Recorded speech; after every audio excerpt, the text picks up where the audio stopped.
Hello and welcome back everybody to another World of Warcraft gold farming video. So you might be wondering, what am I doing here in Ragefire Chasm, in the middle of Orgrimmar Horde territory as an alliance character?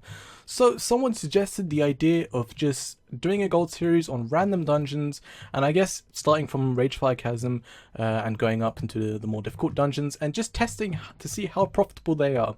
So you might be surprised, you might not be surprised with the results of this farm. Of course, I'm just going to put a disclaimer here, you won't be making that much gold from this farm. However, it's mainly focused on people that want the specific transmog item called the Aboriginal Loincloth of Intellect. If you want the item, this place is a good place to farm it. And for low level characters. So if you're level 30 or 40, and if you're an Orgrimmar and you're bored, you don't know what to farm, you don't know what to do, you can come to Ragefire Chasm and you can just get items, or you can actually boost people and you can just take all the items for yourself and you can get money from boosting people and you can get money from the items that you can actually sell. So what are we going to be farming? We're going to be farming linen cloth, low level enchanting materials, recipes and transmog. So before you do anything, make sure to check your auction house prices for these items to see if it's worth doing for you.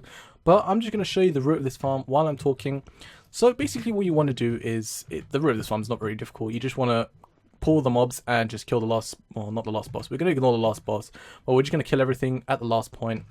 But there are some things that you can keep in mind to make this farm a bit simpler and a bit quicker.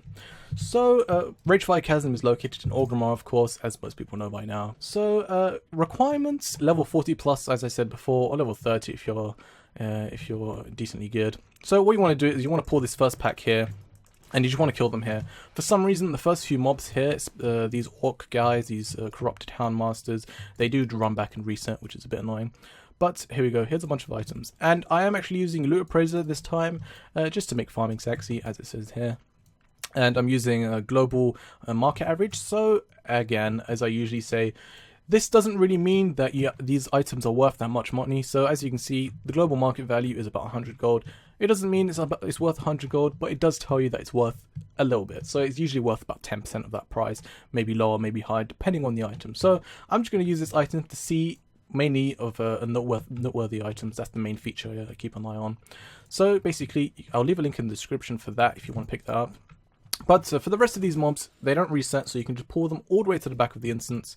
This lava doesn't do percentage-based damage, so it's fine.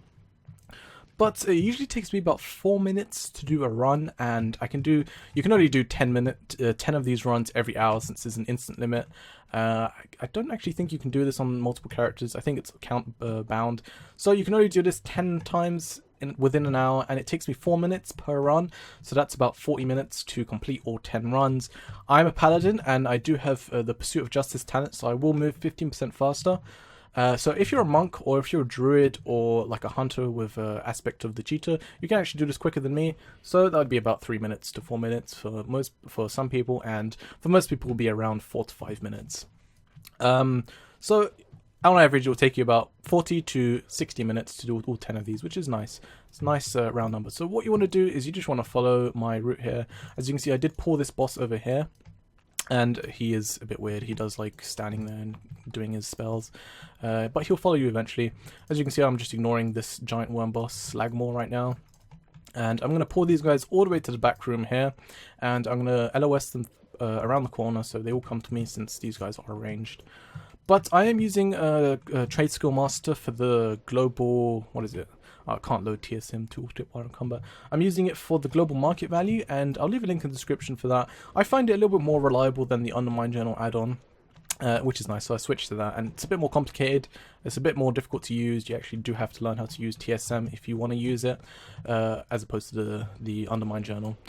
So I recommend the Undermine Journal add-on not the Undermine Journal, the TradeSkillMaster add-on, if you want to find out the prices of your items. But as you can see here, I just pull them around here, and here we go. I can loot these guys with a bunch of items, and this guy usually just stays around the corner casting his spells. So as you can see, LootAppraiser has picked up 2 items worth something. This is worth 4 silver. I think that's just the vendor value, and this is worth about 13 gold. So there's a pattern here, pattern red linen robe. As I said before, most of the gold from here is going to be either from patterns or from transmog items, especially the Aboriginal Loincloth of Intellect. What else? So I guess that's the end of the route of the farm. Basically, what you want to do is you want to get to the end of the instance, clear it, and then exit the instance. There is no really special way of exiting. You're just going to have to run all the way back to the instance. there is actually a jump that I will skip to right now. So here we go, here's a jump coming up here, and if you can make this jump, it will cut your time by about 30 seconds. It's very hard for me to do as a paladin, but if you're a monk or what's it called, a hunter, you can disengage or you can roll off this thing so you can get to the other side. But if you line it up perfectly, you can actually make it to the middle of this thing, which I'm probably going to fail at right now. And of course I failed completely, but as you can see, if you jump on top of that and then if you do a small jump across here, you can actually make it. It's not really worth doing unless you're like a monk or a hunter, as I said. But that's going to be the end of this instance, I guess. Another thing is, once you've exited the instance, if you're Alliance, 2 guards will attack you. So if you're a low-level Alliance, I wouldn't really recommend coming here. You wouldn't be able to really get here unless you're escorted by a high level. But at that point, it's not really worth doing either way, since you have a high level with you. So there are 2 guards outside that will attack you. What I usually do is pop my cooldowns, kill them quickly before any horde attack me. And then I use my Traveler's Tundra Mammoth, which is, I guess, a requirement for this, unless you want to go all the way to the nearest city, which I guess is... You can find a vendor in Azara, but that's probably going to be difficult to find. But I guess an easy place is either the Barrens or Azara, not Azara. What's that place called? Ashenvale. So here we go, there are 2 guards here. What I have to do is just pop my cooldowns, kill these guys quickly before horde come and attack me. And I actually haven't had any horde attack me right now.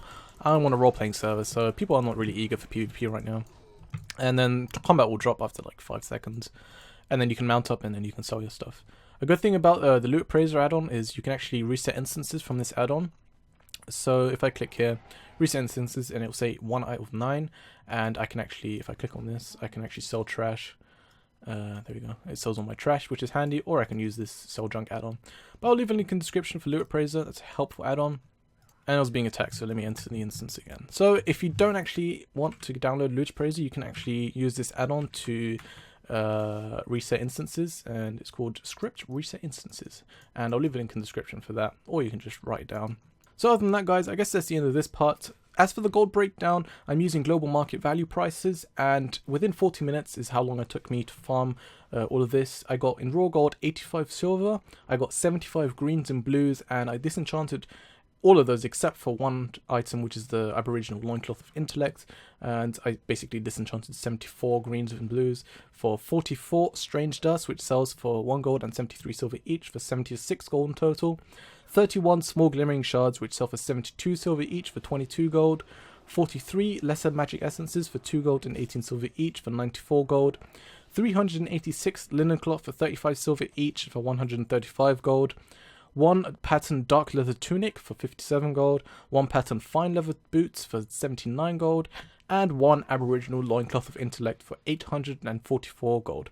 So I do recommend checking the prices of the Aboriginal Loincloth of Intellect, as that's probably the highest value item from this farm. Check the prices on your auction house. They're not really high in demand, so you can usually choose the price and set the price as high as you want. But I recommend it around the 1,000 gold to 2,000 gold mark if there is no competition on your server. It's part of one of these niche transmog sets. But in total, I made 1,308 gold within 40 minutes. So there's no gold per hour, of course, since this you can only do this 10 times within an hour. So as for my final thoughts, it's good for low levels. If you're a low level character, and if you're an Orgrimmar and you don't want to travel all across the world into another instance or to another farming spot, you can just come to Ragefire Chasm and farm here. But I honestly, I wouldn't really recommend it, to be honest, unless you're looking for these items in specific.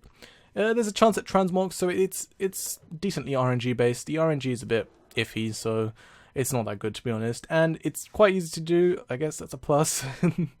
But I guess that's the only thing good about this farm, is that it's easy to do and it's convenient for the horde, not for the allieds.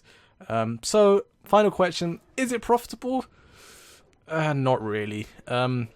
The only plus side is it's convenient, but that's about it. And if you're looking for this item, for the Aboriginal Loincloth of Intellect. But I guess that's the end of this video, guys. So this is a new series that I've started up, or might make videos on, might not make videos on, depends what you guys think. Tell me in the comment section if you like these kind of videos, like if you enjoyed, and subscribe if you want to see more from this in the future. Until next time, guys, bye!